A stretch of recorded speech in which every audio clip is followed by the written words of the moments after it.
Lacey, you're out of order, mate, I'm telling you. Even when I treated you lot well, you was out of order. Is that just normal out of order or bang out of order? I'm telling you, you're so out of order, I've hung a sign on you. Now, you might be wondering why you've just tuned into the Comedy Slab podcast and we're all talking like that and giving it large. It's because... Loudy. It's because... Do you know, it's really weird, actually. Welcome to the Comedy Slab podcast, by the way. I'm Shane O'Connor. Thank you. He's Adrian Lacey. We talk about comedy. We review a comedy programme through the show. We'll play you 3 clips and we'll tell you what we thought of it at the end and also where you can get it and have a look at it if you want to go and have a look at it as well. That's kind of the podcast in a nutshell. I'm only doing that quickly because I want to say, isn't it weird how... Have you noticed the last few podcasts have been like kind of regional? I'll be honest. No, I hadn't clocked that. Well, no, not Lead Balloon.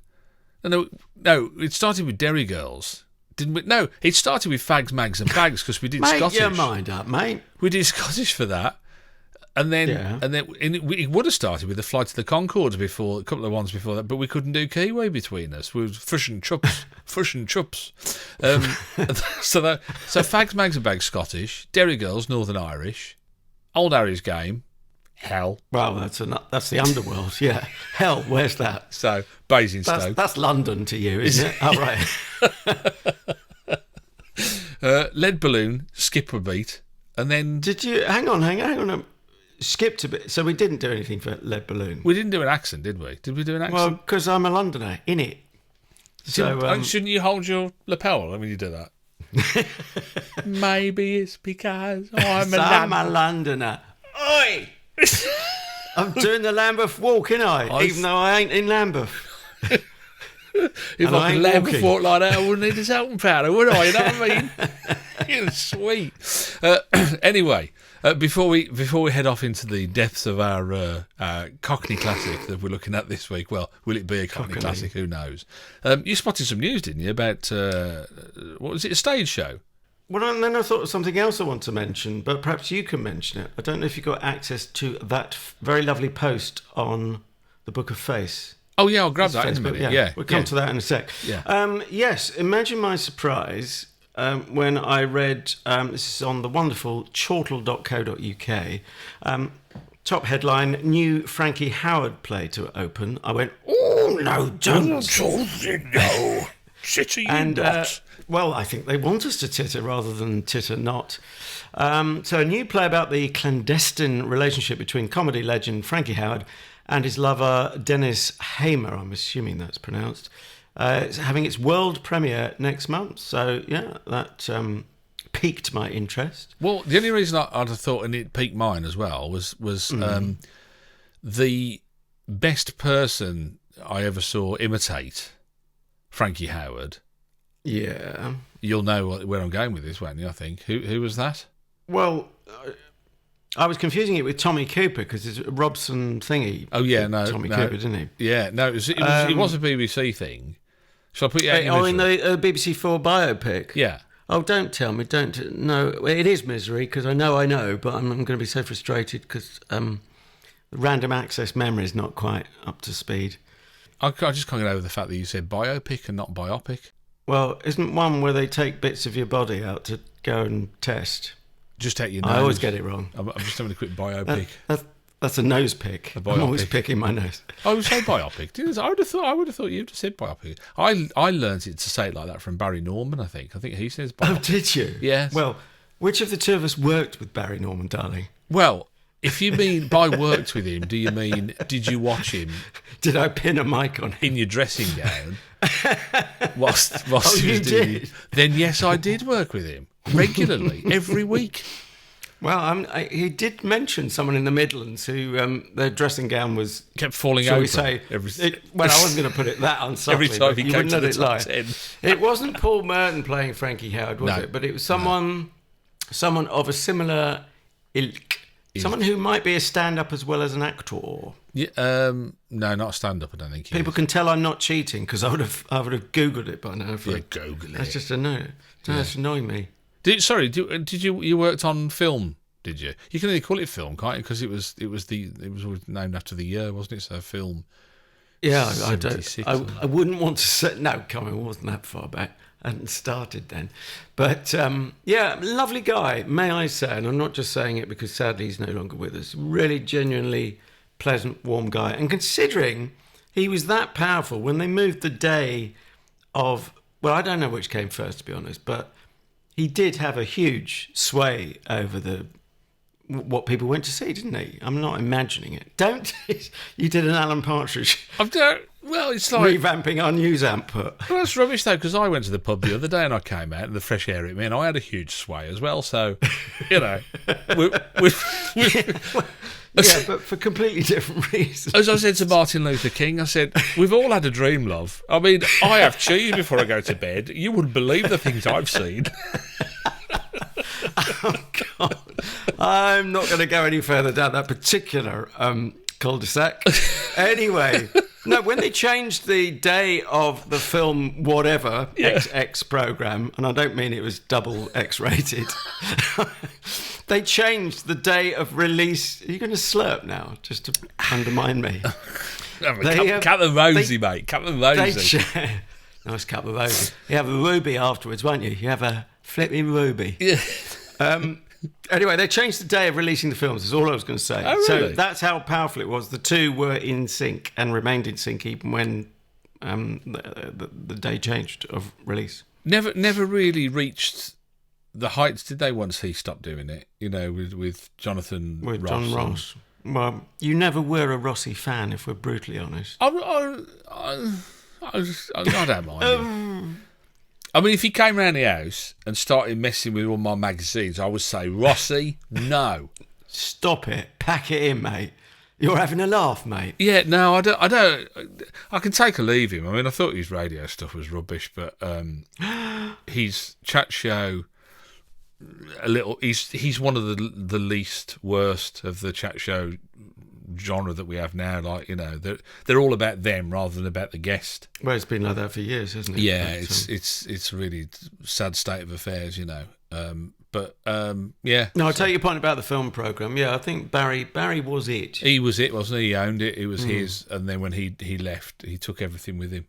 He cleared the desk. Yeah, I've got to mention on Facebook as well, a big hi. And you made our week to Joanne Sophia Carter, who left us. There's a classy name. Classy, mate. Classy. You know, she's so classy, she don't even bother to put a hyphen in. That's how classy she is, I'm telling you. She gets out of the bath to pee. That's how classy That's classy, isn't it? That is classy. I've never known anyone that classy. Proper classy girl, but when you're sharing it with somebody else, you know, on a romantic evening, that is classy, isn't it, really, that? That's proper classy. She left a note on a little... it's like a kind of review, isn't it? Like a recommendation, reviews and recommendations. We didn't ask for one, but we couldn't have asked for better, really, could we? Just fabulous, really nice. And do you know why? Not because she said nice things, because she did, that did nice. help.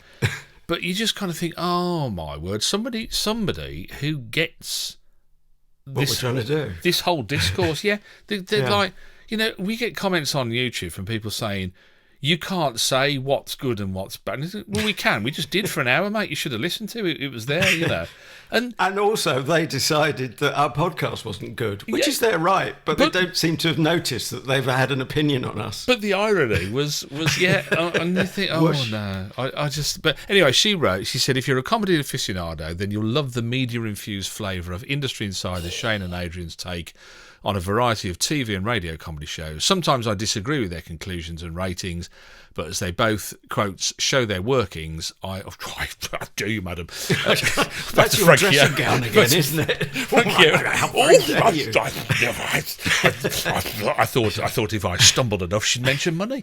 And she said, as they both show their workings, I'm always prepared to take their views on board, which is, I mean, if you can enjoy it like that, that's fabulous. That's really nice. That's lovely. That's what we're trying to do, isn't it? You know, we're not saying this is the definitive answer to whatever comedy program we've watched. We've said this is how we feel about it, and she quite clearly kind of gets that. And anyway, we really appreciate it, don't we? It's really nice of her to. Yeah. Thank you, big time. Thanks for taking the. Is that what you call her now? Is that her nickname, Big Time? Ain't you, Big Time? Well, if we carry on getting reviews like that, we'll be in the big time. Yeah, no, it was really nice. It was, like I say, it was just something you think, oh, hallelujah, somebody who's kind of gets the whole thing. And because, do you know, not arguments, but disagreements, conversations, tend to be quite binary in this world now with social media, don't they? It's like you either agree with me or you're a Nazi. You know, and is there any middle ground in there at all? Or? Well, you are actually a Nazi, though. I mean, just joking. Could I just not be a part-time dictator, or is there anything in there? You know, and now I kind of get. I'll take notes. I get a bit jaded by all of that. I do. I must admit. Yeah. It's a bit sad, really. Anyway, so onwards and upwards onto this episode's Comedy Slab podcast, and we are looking at a brand new BBC television series called King Gary. Can I interject before the emails start landing? Yeah. I think. Well, I read it. It's got a second series. Has that not already been made? The second series, I don't know, mate. I don't know. All right. Why? Okay. Why? What did? Well, it's definitely going to be made. I just wondered whether it was already made. In which case, well, they're not showing the first series as we speak at the moment, have they? So how the hell they can commission the second series is beyond me. But, well, often happens. Anyway, yeah. Continue. So obviously somebody knows somebody upstairs, don't they? It stars Tom Davis, who I've seen in other stuff before, and I must admit he was the draw for me. I saw a trail for it, and I saw he was in it, and I thought I'd like to see that because I quite like him. He's the big fella. Right. He's the lead. He plays Gary King, the lead character. Yeah. It co-stars Laura Checkley as his wife Terri King, who I've also seen in other stuff with Tom Davis. In fact, they're like a little repertory company. The people that are in this, it's quite interesting. Who all work for the production company that makes it. But more of that as we go on a bit later on. And it's basically, I think Tom Davis himself described it as a kind of a comedy about the middle classes. Well, that's interesting straight away, because I think the lines are much more blurred now. Or did he say working classes? It could have been working class, because I thought, well, that's quite a quaint or reading glasses, if you know the storyline. Exactly, yeah. So, I mean, that's basically, we've got three clips, as I said earlier on, to have a listen to. It is very London, isn't it? I mean, it's based. I was trying to figure out whether it was London, Essex or Kent or where it was based, but it's actually a London suburb is the official basis for the sitcom. Do I tell you what I think you think of it? Oh gosh, I forgot that bit. I was hoping you'd forget it as well. We can if you want to. It's given me a bit of a migraine. No, it is quite interesting, but it shows sometimes how we pigeonhole each other's tastes or misread them. Yeah, I suppose there's a bit of Jeopardy dog there. We'll give it a go. I think I won't give a. Shall I give a score? Do you want me to give you a score? Or shall we explain to new listeners perhaps that we take it in turns to set home? You haven't said that, have you? Sometimes I drift off. I don't know what you've said or what I've said or what I've dreamt. I think I did a couple of weeks ago. I don't know what I did tonight. To be honest with you. Well, anyway, you set the homework at the end of last week's show, so it was my homework to view it, and you view it as well, not once but twice. And then this new feature, you will insist on making it even more convoluted. You want to second guess what you think I'll make of it. It's not enough that I'm going to score it, as are you, at the end of the show out of 5, and then we tot it up to 10. So shall I tell you your score? I'm not going to tell you anything this side of the first of 3 audio clips. No, he just sits there because we're watching each other we can see each other on Skype, you see, obviously. Well, not obviously, we could turn the cameras off, and sometimes I wish we had. But what's that? Was that like a fish that you were doing, like a sea anemone or something there? That impression? I was cocking a snoop at you. So I see. Oh, that I think was I got that the right way round. Who's your snoop? My snoop. Snoop. I don't know. They'd pixelated it. I couldn't understand what it was. It's family friendly. I think it's kind of, again, I think you think. It's harmless. Not the best thing you've ever seen. Not the worst thing you've ever seen. Okay-ish, really. This is me being impassive. That's his stony face. Which is why there's all the pebbles on the desk. Do you want me to play the first clip then? And shall we do it? Yes, lead into it, McNulty. Lead in McDuff. All right then. So, interestingly enough, I think this was quite. Do you think this is quite interesting that you don't see the lead character straight off? In fact, for a couple of minutes, you don't see the lead character. Do you think I hadn't analysed it that way, but yes, I think it works because it's a bit of tension building up, isn't it? Expectation. It's kind of a bit of a reveal, isn't it? Yeah, as well, because you're kind of thinking, who is? I'm not really quite sure who this person is. We'll talk about it in a sec, but there's a bit of physical comedy and funny walkie kind of stuff doesn't really work well with an audio podcast clip. So I thought we'd cut to the scene where we catch. We don't really know who these people are until the episode evolves. But we later find out that we're watching Terri, who is the main character, Gary King's wife, and a girl called Chloe, who she obviously wants to be friends with, and kind of spots her from afar, the other side of the swimming pool, where they are. They're meeting there. It's all very deliberate, not very accidental. You kind of know that as well. But they start chatting about their respective children. They're getting on like two peas in a pod, aren't they? Yeah. Yeah. Rose seems to really like Teddy. And my girls are very selective about the company what they keep. Yeah, well, why shouldn't they be? Got to be these days, Chloe girl.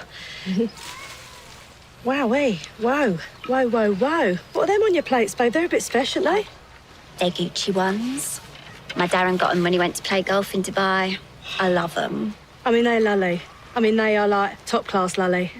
I mean, they've got to be the best shoes I've ever seen, do you know what I mean? Yeah. I always judge a person by their footwear. You're right, dead boy.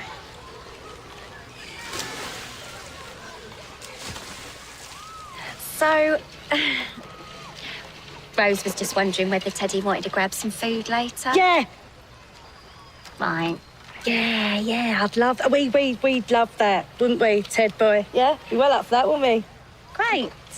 I've got to say to you, mucho respect, little Rosie, for doing the asking. Strong, independent woman, I like it, eh? Just like Beyonce. Right.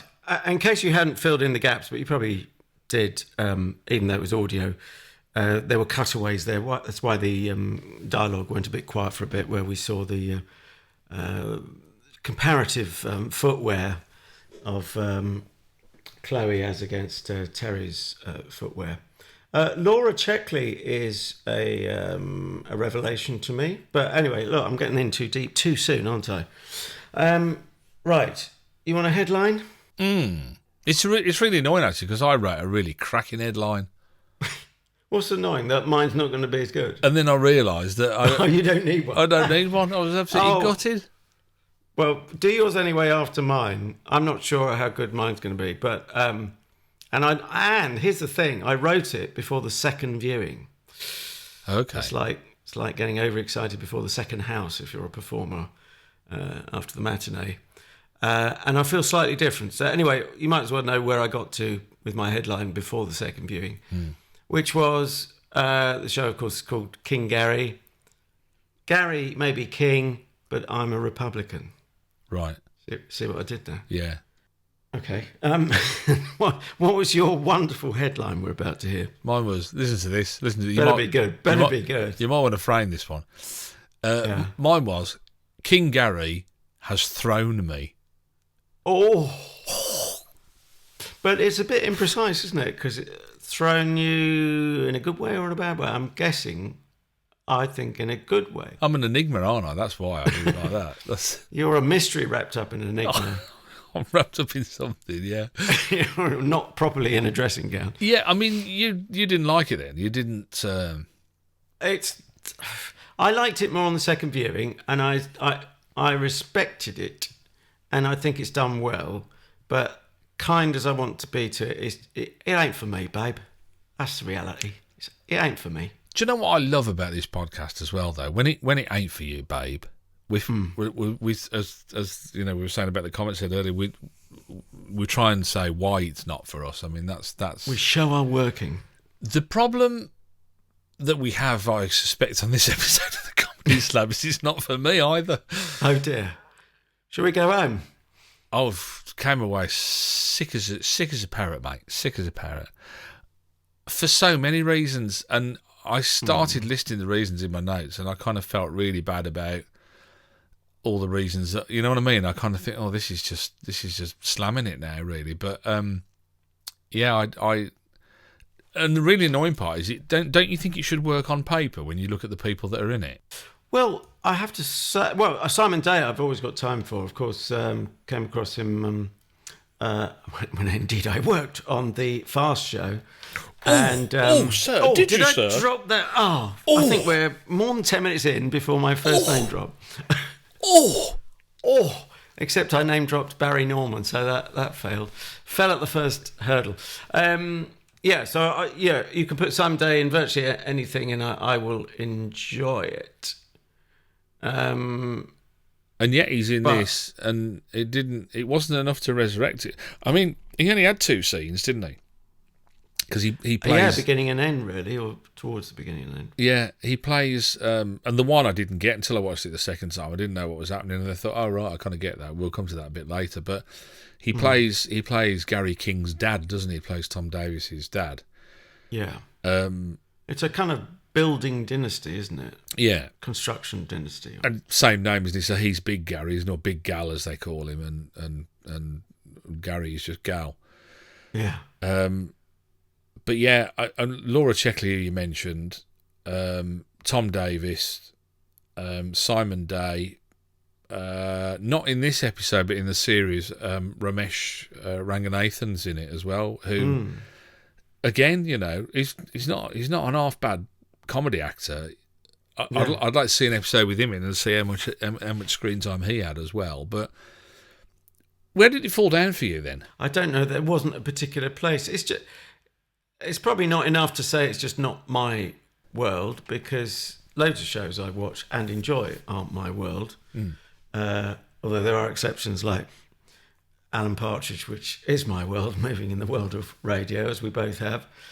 I think the lead character is just not strong enough to hold the attention. I don't see how that's going to work unless he breaks the convention of sitcom where no one ever changes, supposedly. Yeah. If you believe there are rules about such things, and I have in the past, albeit with lamentable lack of success, attempted to write a couple of sitcoms, which is much harder than it seems, which is why I can never be as cruel as it might be tempting to be sometimes when it doesn't work. Because as you say, it on paper it looks like it should, and this is where... Well, it's a form of art, isn't it? And art is just not... It's not a formula, is it? Or it can't be reduced to a formula, simply. I wonder if does it suffer from a lack of believability, do you think? There were all fairly large characters, weren't they? They were all drawn large as well. So you kind of think, it's a bit in your... And the accents, I mean, I know we were talking about, the old apples and pears and all that, but it was, to me, that was like really, really troweled on, wasn't it? It was ladled on, the accent was really, stage large. That's to me, that's how big that was. And I just wonder whether there was a credibility problem, do you think? Did you feel that at all? Well, I mean, I loved lines like in the last clip we had, what's that on your plate, Skill? Bit spesh. I don't think it's going to sell too well into the American market, even with subtitles. So just translate, I'm sure a lot of people get it. Plates of meat is feet, says rhyming slang. I struggled with some. What was Down the Dave? Well, for a while I thought that was a pub called the Dave, which would be an unusual name. I don't know. It was like a Lido, wasn't it, that they were talking about? Right. Yeah, I did get a bit confused on that. If anybody knows, for goodness sake, will you leave a comment below? Because yes. I haven't slept for about 4 weeks by the time you've read this. Down the Dave, what does that mean? I was thinking, David Lido. Oh, I know. I tell you what worried me more, because I think those accents didn't worry me, because I think they are pretty authentic. Okay, you're not going to find them everywhere, but you will find accents like that. What I thought was going to worry you was the PAYG, pay as you gurn. We had a problem with gurning in the Derry Girls. And then there was a bit of one last week, wasn't there? And here we are again. Yeah, there was in Lead Balloon, wasn't there? Jack D and Anna Crilly were giving it large, weren't they? Magda. The old. But we felt that worked better than Derry Girls, because they were giving it large with the boat, weren't they? And look at me, I'm in the zone, man. With this, I tell you, you are totally totes, mate, totes. No, I tell you what was worse for me in this. Worse, I don't know whether I'm being unkind, but what I noticed more was how much physical comedy was in this. Did you notice that? Well, that might be... I mean, it wasn't standout. It didn't make me think, oh, there's a ton of that. But I think if that is the case, and it sounds about right, I think it might be telling us something about the slight flimsiness of the characters, or the credibility thing you're talking about. If in doubt, do a funny walk or something. Yeah. She actually said, she mentioned Beyonce, didn't she? She name checked Beyonce at the end of that clip. Oh, I quite liked. I was going to say after that clip, I quite liked her goofing around about that. She kind of did the dance routine for the video for Put a Ring on It. Yeah. You probably wanted her to put a sock in it. Paraphrased it, or whatever the equivalent is for doing the dance routine. There was. I just made a quick note. There was that whole first scene before a word is spoken, where she's kind of doing a darting, funny walk, and meerkat head over the top to look and see where the woman was, and all that kind of stuff. There was the Beyonce dance, and then she said, I'm really hot now, I'm going to go in the pool, and rather than just diving in, she does a somersault into the pool. There was the walking scene. Gary's walking. He's trying out a walk, a tough man walk. That was like about 2.5 minutes of that, doing a walking scene. There was the thing in the Range Rover where she's messing with the controls and the seat goes up in front of the car. There was that whole scene there. But that wasn't coming from nowhere, though, was it? No. Without giving too much away, it turns out not to be her car. And no, so but I did wonder whether they said, "Oh, okay, we're going to pay the writers by the word. Can we just ease off because the budget's been cut?" Don't talk, just keep moving. Just do the Range Rover scene again. Drive around the block again, treacle, and mess with the eating seats. I'm just saying that. I noted there was when he gets some glasses, which we'll come to, I'm sure, in a minute, and there's a lot of physical comedy there as well. It seemed quite old-fashioned in a way, though, isn't it? Don't you think? Yes, it's but I think they might say, well, no big deal. We're not claiming to do anything sort of cutting edge. Yeah. I'm not criticising them for it, but I just say I noticed there was a lot, and the difficulty with that is, I think, with physical comedy, it'll either land or it won't. And for me, it did. I don't know why it'll either land or it won't, but for me, it didn't. Did you? The scenes I just mentioned, were they? I'm guessing they wouldn't have been standout moments for you in the show, would they, or would they? I thought the Beyonce one, as I say, I was amused by that. Wasn't falling about, but again, I'm not sure that they were expecting that. And the walk. I mean, it's also there's a lot going on about status, isn't there, and how Gary Jr. sees himself. He's obviously not a confident guy. I just wonder whether... I mean, we were struggling to stick with it for one show. We now hear it's got a second series if it's not already been made. How are they going to sustain a character who's not that strong? And in fact, I mean, it's either a very brave thing or it's a bit too risky to have a character who's a bit on the weak side. I suppose you can go for the sympathy vote, but is that enough to sustain your interest? I mean, as my role as the podcast's completist, I will plough through the rest of the first series just to. Is that a guarantee? Yeah, I will, just to see how he. I mean, out of intrigue more than anything else, because they can surprise you. Because a first episode of a first series can be very different from even episode 3 of the same series. I've learnt that. Like with Derry Girls, really, really warmed up as it went through the first series, and I kind of got why everybody was raving about it, because they'd kind of lived with that whole first series and we're on into the second series. So sometimes we are damned by the fact that I've said this before, we're just watching one episode. Yeah. So I will just if nothing else for that. So it'd be interesting to see, and I'll report back just to see how it does fare. Should we have another clip? Yes, indeed. Do you want to talk us into clip number 2? Yeah. One of the stories, there are a few strands, as Adrian mentioned. There was a strand about him wearing glasses, which I'm sure again we'll come back to. One of the other storyline strands is, as Adrian said, they work. He runs a building, a construction company, and one of the storyline strands is that this guy Lee Benson has been. It said he'd been rehired, hadn't he? I think had he worked for him before? I think It sounded like he knew him when he was further down the food chain. I guess. Yeah, was the gist of it. And it's they've hired Lee Benson, and anyway, so the problem is that Lee Benson, this guy that they've hired, he's a bit of a practical joker. And, of course, he's on site, and now with health and safety the way it is and all the rest of it, it's a real no-no these days. So, because he is, as Adrian said, he's kind of got this status to maintain, and he's the head man. It's his job to go down, and he faces the whole of his workforce, and it's also time to face Lee Benson. It's come to my attention that we've had a practical joker on the site. And your name has been announced as the sort of. All right, Dad. Do you know what, mate? I thought he was at least a laugh, right? Oh, mate, I am. Hey, what? You think you're all that now with all this, do ya? No. Still love a laugh, mate. I still love laughing. Well, I'm glad that you do, mate. Because you know what? You're an absolute joke.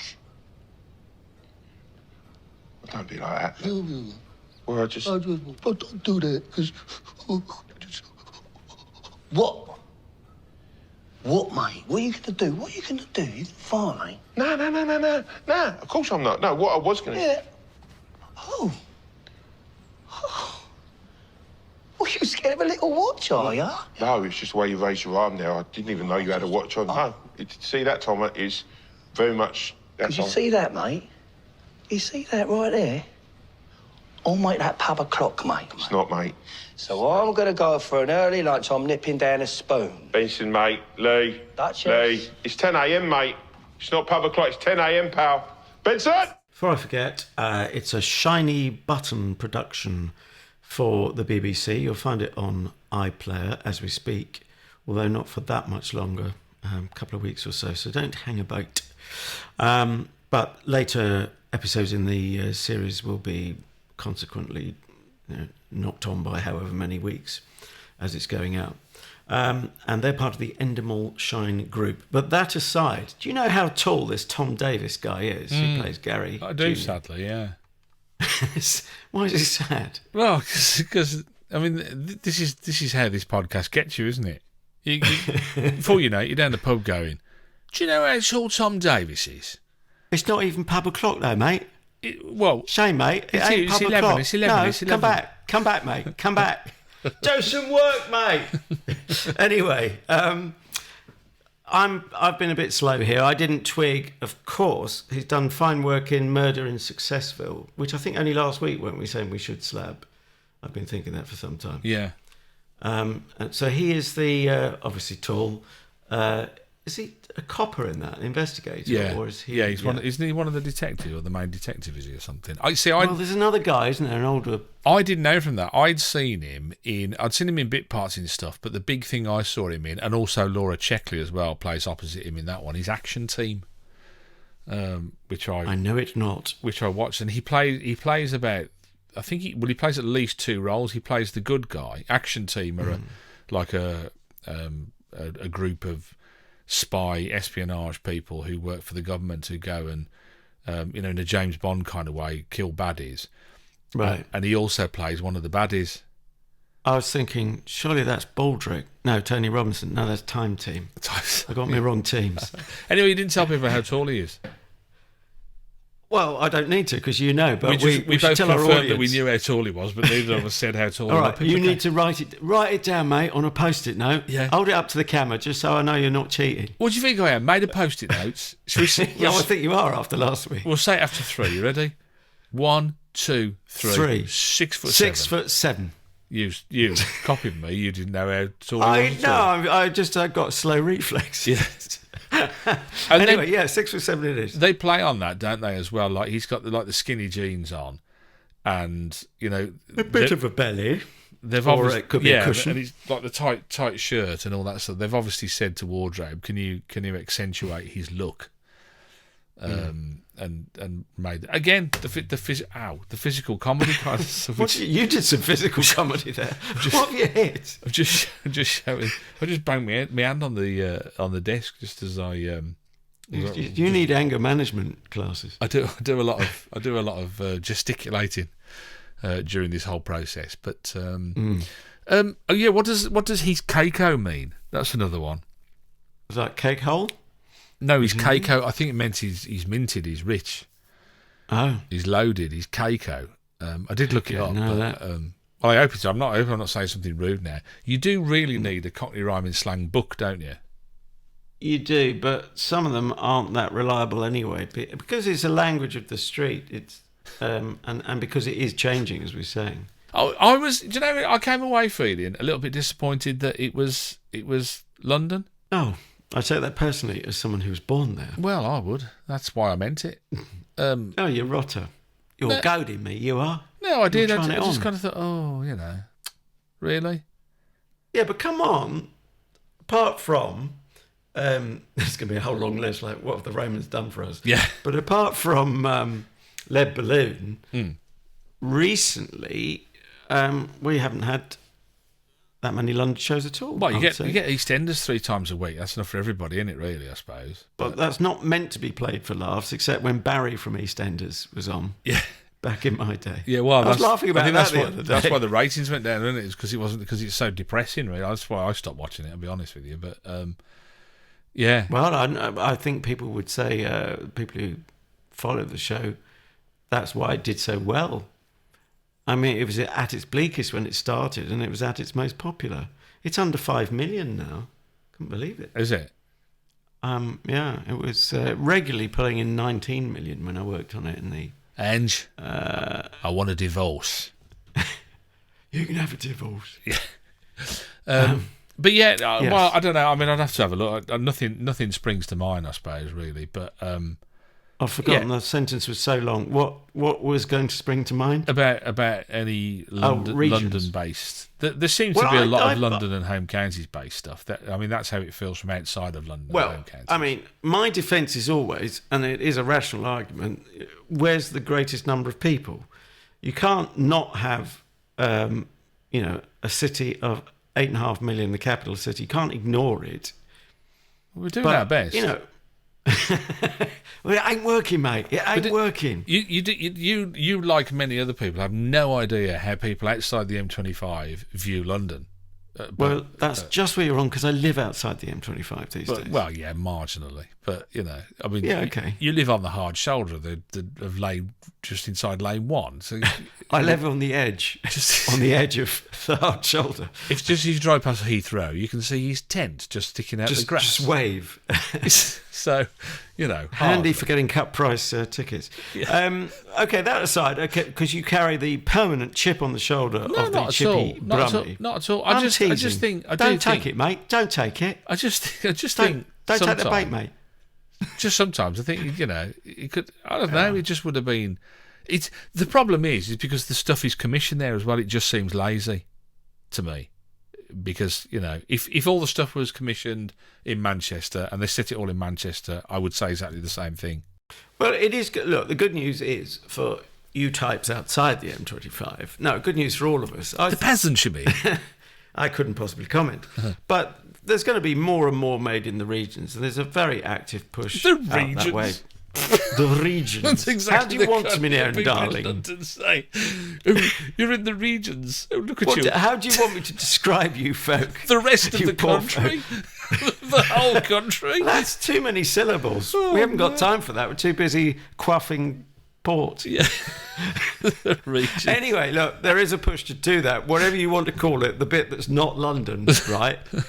Not all of the country, except for the bit that's not London. Yeah. Can I just say that they did the thing a bit later on where they hold the bag of cement up and he came out all covered in cement and he said what happened and he said I had to hold a bag of cement up. He said we could see who was the strongest, who held the bag of cement up the longest, and then Lee Benson cut it with a Stanley knife and it all just that is actually a thing. Have you ever seen that done? No, but I can believe it. Especially if I go to the pub at 10 in the morning. That is a real thing that builders do. And the only reason I know it is because we had significant work done to the last house that we owned. And one of the builders did did it to the other building. Oh no, you're laughing, but it's Well, not because funny you didn't if do it you're to on the me, that's receiving why. end. Yeah, but you're paying for the cement, mate, so you won't be laughing when the bill comes in. No, I mean, the only reason I laughed is because you know, it's the irony of the fact that it is a real. Because people think, oh, they made that up, you know what? But it isn't. It is a thing. It was a phenomenon. That is the counter to your complaining, if that's the right term, about the amount of physical comedy. Physical comedy does go on in the real world. That's, you know, there is an argument for that, isn't there? Oh, yeah. To reflect the real world. Like I say, I'm not sure how I stand on the physical comedy. The problem that I had with it was it's not the amount of physical comedy. It was just the like the Range Rover scene. I didn't laugh. I didn't find funny at all. There was just this scene where the Chloe that we heard at the start suspected that it wasn't actually the Range Rover that belonged to Terry, was it? You know. She borrowed it to impress her, and she kind of cottoned onto that, and she was messing with all the electrics and everything, and ended up shoving the seat into the steering wheel, and she's got her face at the window and all that. And I didn't, you know, it was a whole, what was that, a minute and 15, minute and 30 seconds that I just thought, you know, could have got cut. I just wasn't funny for me. And so it wasn't the amount of physical comedy that I had a problem with. It was just the how funny it was, really, more than anything. I mean, they do get extra points for using the phrase, I proper mugged myself right off. Now, I did laugh when I heard the phrase, and it was used more than once. I thought, Shane will like that, because you've picked up on that on previous comedy slabs. Well, because that all came from an amateur thing that we saw on YouTube, wasn't it? Wasn't it Cockney Star Trek? So it wasn't even something we were slabbing, was it? We should link to that though on the Twitter. He said, I can't beam you up. He's going, are you mugging me off?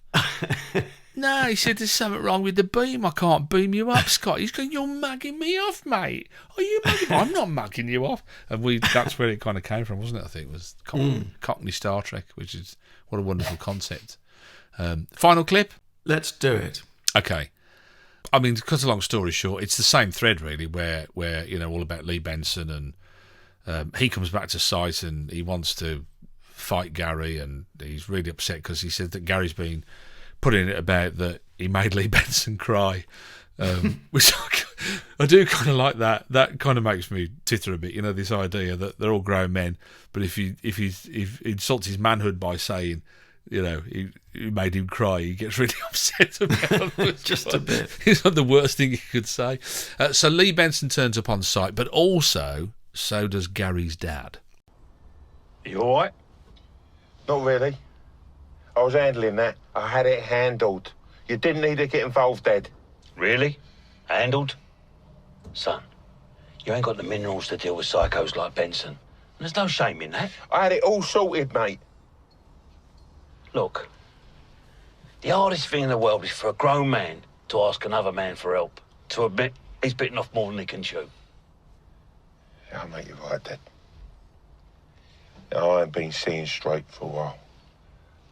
I ain't been seeing straight at all, if I'm honest with you. And I know what it is. I know what it is. Yeah, listen. It's these glasses. It's the glasses, mate. These stupid glasses.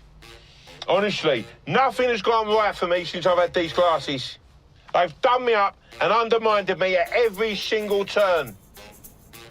Gonna get rid of them. I'm gonna get rid of them. That's it. Nah. Bye-bye. No more glasses. Seriously. Nah. Not for me, these glasses. Gonna get those laser eyes. Well, there's one or two nice choice, specially crafted words. Undermined me and laserized, which make you smile. And sorry about the spoiler, because that is it, really, isn't it? That's pretty much the end. It's hardly a spoiler, is it? I mean, it's like, oh my God, that's what happened, is it? Now it all becomes... Well, maybe that does, in a sense, spoil it. It does. It made me think that time through, so it took the third time for me to think, is that as good as the climax gets? Yeah. But then, well... There's always an argument for... There's always space, certainly, for, in quotes, ordinary comedies, where, I mean, what happens in the Royal Family? Absolutely fabulous show that it was really popular, and we should put it on Slab. But nothing really happens, and that's part of the genius of it. So they were very real characters, though, in the royal family, and the writing was exceptional. I think that those are the two distinguishing factors for me between that and this. Yeah. Can I give you a lovely choice line from the royal family? Yeah. From Nan, or whatever her name was. I'm not aficionado on it at all, but she said, we had soup of the day. It was Thursday. As if that's the flavour. Yeah. Genius. Anyway, that's Carolina Hearn for you. My favourite, one of my favourite ones was when they bring, when Anthony brings his girlfriend home. And who's played by what's the girl she was in the 12 Days of Christine, the inside number 9 that we slabbed. Sheridan Smith was Anthony's girlfriend. Wonderful. In the family. One of the first things she did, I think. That's class. Yeah. And they were saying that the mum said, she's a vegetarian, Anthony. And yeah, she is, Mum. Oh, can she eat wafer thin ham? And then they ask her, can you eat wafer thin ham? She said, no, I'm vegetarian. I mean, real exceptional. I don't know. Yeah. It was the royal family. I think everybody had kind of been in that situation, hadn't they? With, or had known families like that. And I think that was really the thing that I noticed about that last clip, which I hadn't noticed watching it twice or even taking the clip off, was how laboured the dialogue was with all of that. He got, I'm getting rid of these glasses. Yeah, these glasses are definitely going to go. These glasses are not for me. I'm not going to wear these glasses anymore. It's straight back to the opticians with these glasses. I'm taking them back. I am not going to wear these. And it was like, I felt the dialogue went on too long in that way. And I also felt the scenes. Did you ever get a sense of that? That the scenes were kind of felt long, to the point where I started timing some of them. Did you? I didn't, to be honest. Okay. No. But I would be interested to know what was the result of your research on durations. Well, it was the one that did it for me was the walking scene that I had to spool back and time that, and that was 2.5 minutes. Yeah, I was going to say 3, but it probably feels like 3. It's a long time to walk up and down, isn't it? Today's TV standards, and yes, given what the action was. Yeah. But there was certain tenderness there, though, and I wondered if that's what that scene was really about. The tenderness with his wife. You're talking about that part where she's... Because that was starting to build, and I was starting to feel, oh, right, I can kind of relax in their presence, as it were. Yes. So that might be one to watch, literally and otherwise, when you watch the other episodes. I do get the sense, and I do hope so, because I do wish all the best for this, really, like I say, because of the pedigree and the people and where it should go and where it should be. I kind of wish it all the best, and I do hope that it will do something as it develops, and that happens. That does happen. There's no question about that. But I came away, and again, I always do this to myself. I look at something, will make my mind up that I think this is something that I will want. I suppose everybody does this. You think, I'd like to see that. As you watch the trail, you think, that looks good. And you do it with the film, don't you? You watch a film and you go, I saw the trail, and then realise all the best bits are in the trailer, and you didn't need to go and spend an hour and a half in the cinema. So maybe it's that kind of thing. I don't know, but also, I know that not every show has to do this, but I do like a bit of an undertow with a show. Look, you're not going to come away from this show, I think, with any feeling, any additional insight into the human condition, or will this stand the test of time? Will it be an important statement about where Britain is? That might be a slightly different thing, but I just think it's all a bit superficial. And I hope this is something that you're going to report back, because I'm a Unitarian. Yeah. I only watched the one, or was it Eunuch? No, Unitarian. Unilever. I just watched the one show, whereas you're a completist. You have to watch the whole series. Let me know. Do report back to us, won't you? I do feel like, I do feel like I've given it a chance then, in a way, kind of like for the hard work. Now, correct me if I'm wrong. I've got to ask you this, because I've just seen in my notes something that I wanted to ask you, because I thought this is right up your This is right up your.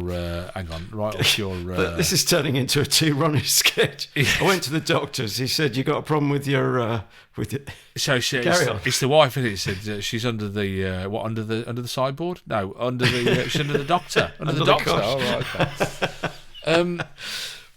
When Lee Benson turns up on site and they're all holed up in the site hut. Yes. And Gary eventually makes a break for it. He comes out to go and tackle Lee Benson. Yeah. And as he walks out, he stands by the door and then he walks down the steps. And as he walks down the steps, and I've watched it a few times and I can't say conclusively whether he does or not, but there's a really big shadow appears on his head and it looks like he's about to walk into the sound man's boom. Or sound woman. That I'm afraid I missed that one, but you may well be right. Well, but it might just be, it could be something sticking out of the building. Yes. It's a light or something, and it just the sun's in the wrong place. Oh, that reminded me, I missed the joke. How the hell I missed it, although I was watching on an iPhone and I was tired and rushing. That would be 2 or 3 reasons. But there's a lovely bit where he's got a snooker match projected onto his bald head, where he's trying to be really serious in the pub. Yeah. And that, in fact, that is behind the, that's from the scene where there's still accompanying the iPlayer thing. You know, you get a photo accompanying the show before you hit play.